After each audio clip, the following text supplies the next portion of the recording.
विकासाच्या नावाखाली महाराष्ट्राचा हिरवा श्वास कोंडला जातोय। बुलेट ट्रेन, एक्सप्रेसवे, बंदर प्रकल्पांच्या धडकेत तब्बल 2600 गावे नामशेष झाल्याचा धक्कादायक खुलासा केलाय ज्येष्ठ सामाजिक कार्यकर्त्या मेधाताई पाटकर यांनी। पालघरमध्ये वेढी, टेंभी, खोडावे परिसरात प्रकल्पग्रस्तांची प्रत्यक्ष पाहणी करताना त्यांनी सरकारच्या विकास धोरणावर घाणाघाती टीका केली आहे। 4 तासांचा प्रवास वाचवण्यासाठी डोंगर फोडले, जंगलं कापली, घर जमीनदोस्त केली जाते। हा विकास नसून विनाशाचा मार्ग असल्याचं मेधाताई ठामपणे म्हणाल्या। विस्थापितांना जमिनीऐवजी नगदी मोबदला म्हणजे जीवनाशी फसवणूक असा आरोप त्यांनी केला। वाढवण मुर्बे बंदर बुलेट ट्रेनमुळे पर्यावरणावर गंभीर घाला, मच्छीमार, आदिवासी रस्त्यावर उतरले। सरकारने संवेदनशीलता दाखवली नाही तर संघर्ष अटळ असल्याचा इशाराही त्यांनी दिला। विकास हवा पण माणसाच्या आणि निसर्गाच्या बळीवर नको, हा थेट सवाल आज मेधाताई पाटकरांनी सरकारला विचारलाय। मी अनेकदा आलेली आहे पूर्वी सुद्धा की पालघर जिल्हा हा एक प्रकारे जल, जंगल, जमीन, समुद्र, जलसंपदा यांनी समृद्ध असा जिल्हा आहे। तेव्हा आज देशाभरामध्ये विकासाच्या नावाने जे काही होत आहे त्यामध्ये देश काय, दुनियेमधला जो जलवायू परिवर्तनाचा गंभीर मुद्दा आहे, ज्यामुळे एक प्रकारे आव्हान आहे निसर्गालाही आणि माणसालाही।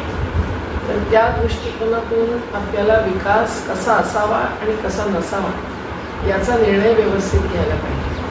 आणि त्यामुळे ज्या वेळेला सरकार निर्णय घेतं त्यावेळेला आपल्याला सरकार म्हणजे एकतर 7व्या अनुसूचीमध्ये राज्य सरकारचा अधिकार, केंद्र सरकारचा अधिकार आणि दोघांचा अधिकार हे वेगवेगळे विषय वाटून दिलेले आहेत। पण त्याचबरोबर संविधानामध्ये की त्रिस्तरीय जे पंचायती राज्य आहे आणि त्यामध्येही आदिवासी क्षेत्राला 1996 पासून पेसा कायदा आणि त्याखाली एक विशेष अधिकार मिळालेला आहे। 1992 मध्ये जे अनुच्छेद 243 आणि 244 मध्ये स्थानिकांना जो अधिकार मिळालेला आहे तो विकास नियोजनाचा अधिकार आहे।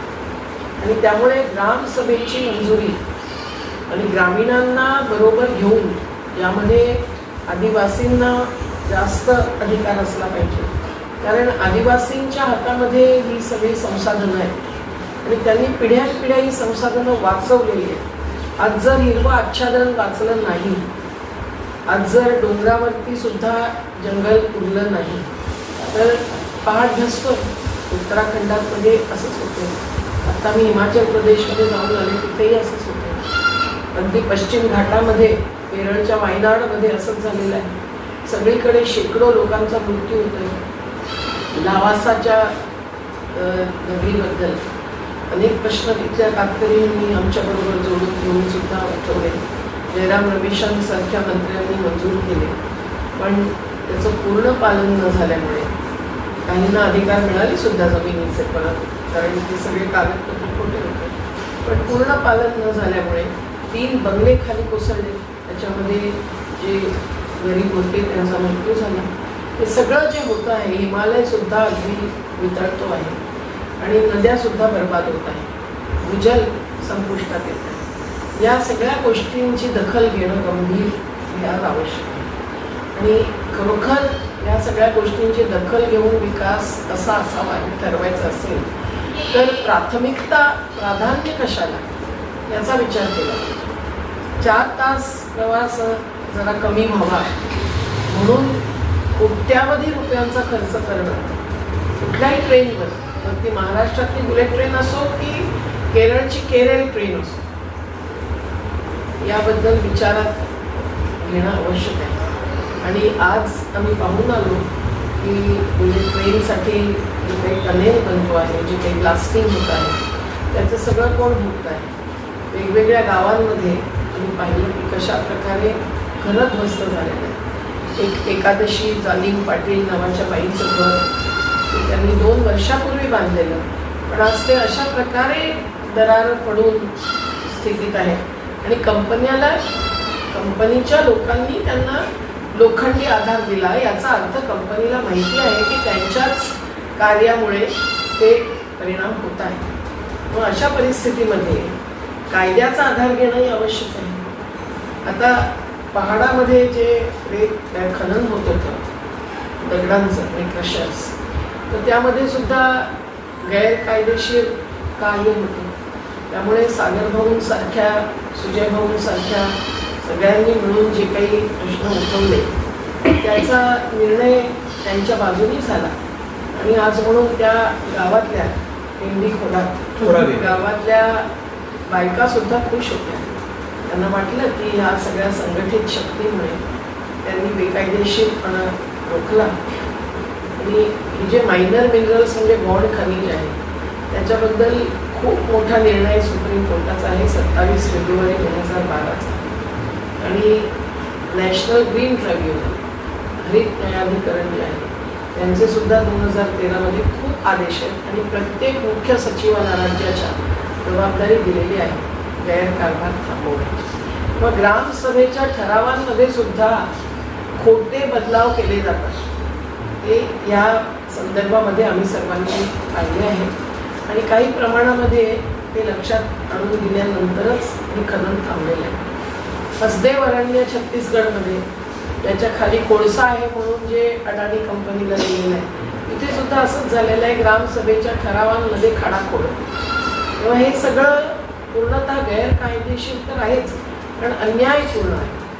आणि हा अन्याय केवळ तिथल्या ज्या लोकांची घरद्वस्त होतात त्यांच्यापुरता मर्यादित नाही. ब्लास्टिंग होतं आहे, त्यामुळे साऊंड पोल्युशन होतं आहे, रात्री ब्लास्टिंग होतं आहे, मुलांची झोप सुद्धा बिघडते, त्यांच्या मानसिकतेवर परिणाम होतो, हवेवर परिणाम होतोय. मी पाहिलं रस्त्यावरती किती धूळ साचलेली आहे. कुठलंही वाहन जात आहे तर धूळ पूर्ण हवेत उडते आहे.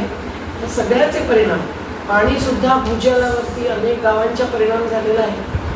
आणि घरं ध्वस्त झाली किंवा शेती ध्वस्त झाली तर कोण भोगणार, कोण कसं जगणार? म्हणजे जगण्याच्या अधिकारावरती सुद्धा आघात होऊ देता कामा नये.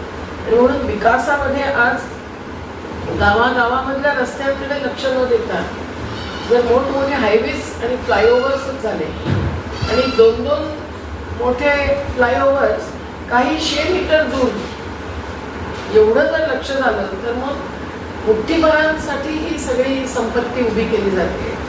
हे चित्र होतं संविधानाच्या 39व्या अनुच्छेदाच्या विरोधात आहे. आज देशामध्ये म्हणून समता, न्याय या दिशेने समाजवाद हे सुद्धा शब्द नाही, मूल्य आहे आणि तत्व आहे. अर्थप्रणाली कशी ठरवावी. त्यामुळे आदिवासींनी जे जगणं आजपर्यंत केलंय त्यांच्यामुळेच तर नद्या वाचल्या आहेत, जंगल वाचलं आहे, पहाड वाचले आहेत. त्यांचं जीवन सुद्धा अगदी साधेपणाने आणि स्वावलंबनाच्या आणि समतेच्या आधारावरती असं आहे. ही जीवन प्रणाली आजही आवश्यक आहे. दुनियेभर जो आघात होतोय, सगळीकडे भूकंप होतोय, नद्यांना महापूर येतोय, भूस्खलन होतंय, ग्लेशियर्स पिघळत आहेत, तेव्हा हे सगळं चर्चा केवळ ब्राझीलमध्ये किंवा पॅरिसमध्ये होऊन चालणार नाही. आणि केवळ पैसा दिला जर विकसित सो कॉल्ड देशांनी तरी पैशाने होणार नाही. यामध्ये विकासाची दिशा काय असावी आणि कोणी ठरवावी याबद्दल निर्णय होणं आवश्यक आहे.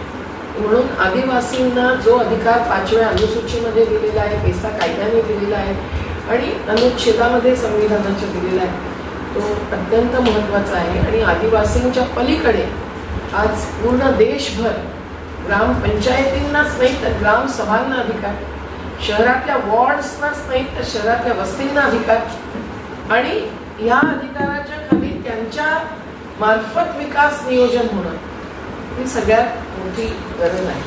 नाहीतर मग त्यांना त्यांच्यावरती आघात होतो तेव्हा त्यांना संघर्ष करावा लागतो. मग आदिवासी सगळीकडे आज अगदी चंद्रपूर आणि गडचिरोलीमध्ये असो की पश्चिम घाटामध्ये असो लढताय, अगदी दलित सुद्धा लढताय.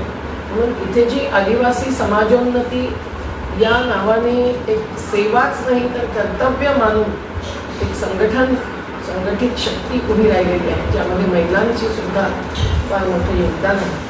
सागर भाऊंसारखे तरुण ज्यामध्ये आहे, या सगळ्यांशी बोलणं केलं, आम्ही सगळं पाहून आलो.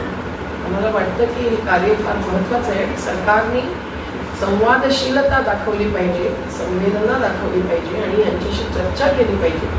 त्यांना कानूनी किंवा मैदानी संघर्ष करण्याची गरज भासता कामा नये असं आम्हाला वाटतं. अगदी बंदरसुद्धा जर कुठेही येत असेल समुद्रकिनारी तर मच्छीमारांचं संघटन अनेक वर्षांपासून आजपर्यंत लढतंय. आज 21 नोव्हेंबरचा केवळ एक दिवस साजरा करून चालत नाही, तर आता दुनियेभर 5 नोव्हेंबर ते 31 डिसेंबर या काळामध्ये सगळीकडे मच्छीमार उभे राहिलेले आहेत त्यांचा हक्क मागण्यासाठी. हे तर समुद्र किनारा पण त्यांच्याकडून हिसकावून घेतलं जातं. समुद्राचं तापमान तर वाढून समुद्रवरती येऊन अनेक शहरंसुद्धा बुडवण्याच्या स्थितीत आलेली आहेत. आता मी कर्नाटकामध्ये जाऊन आलो. होन्नावर पोर्ट जे काही बंदर येत आहे त्याचा परिणाम शरावतीसारख्या नदीवरती इथे राहत असलेल्या वर्षानुवर्ष काय दशकानुदशक अशा मच्छीमारांवरती त्यांचं मासळीचं सुकवणं याच्यावरतीच जीवन आधारित आहे. त्या त्यांच्या आजीविकेवरती सगळा परिणाम होणार आहे. त्यामुळे त्या सगळ्या जेव्हा रस्त्यावर उतरतात तेव्हा त्यांच्यावर फार खोटे आरोप घालून तिथल्या अनेकांना 24 दिवस तुरुंगामध्ये ठेवलं. तर आता आम्ही कर्नाटकच्या मुख्यमंत्र्यांशी बोलून सिद्धरामय्यांनी आणि एक रिपोर्ट पूर्ण तयार झालेला आहे. तो एक्सपर्ट्सनी केलेला आहे, 3-4 संस्थांनी केलेलं आहे. त्यांनाही देऊन आलो आणि जाहीर करून आलो. त्यांनी आश्वासन दिलं आहे की मी पाहतो याच्यामध्ये. पण निवडणुकीच्या आधी सगळ्या राजकीय नेत्यांनी तिथे जाऊन आश्वासन दिलं होतं. ते निवडून आले आमदार म्हणून आणि निवडून आल्यानंतर सगळं भूमिका बदलते, हे चुकीचं आहे. त्यामुळे अशा परिस्थितीमध्ये आज सगळीकडे शेतकरी, शेतमजूर, निसर्गावर जगणारे सगळे समुदाय जे भोगत आहेत त्या भोगाच्या उलट्या बाजूला उपभोग आहे. आणि म्हणून हा भोग विरुद्ध उपभोग हा विवाद जो आहे तो अधिक संघर्ष तीव्र करण्याच्या दिशेने जाऊ नये. उलट संविधानाच्या आधारावर सगळे निर्णय व्हावे अशी आम्हाला फार आवश्यकता वाटते. आणि पालघरसारख्या जिल्ह्यासाठी ही अतिशय महत्त्वाची गोष्ट आहे. अनेक आंदोलनं चिरडली जातात. आंदोलनाला सुरुवात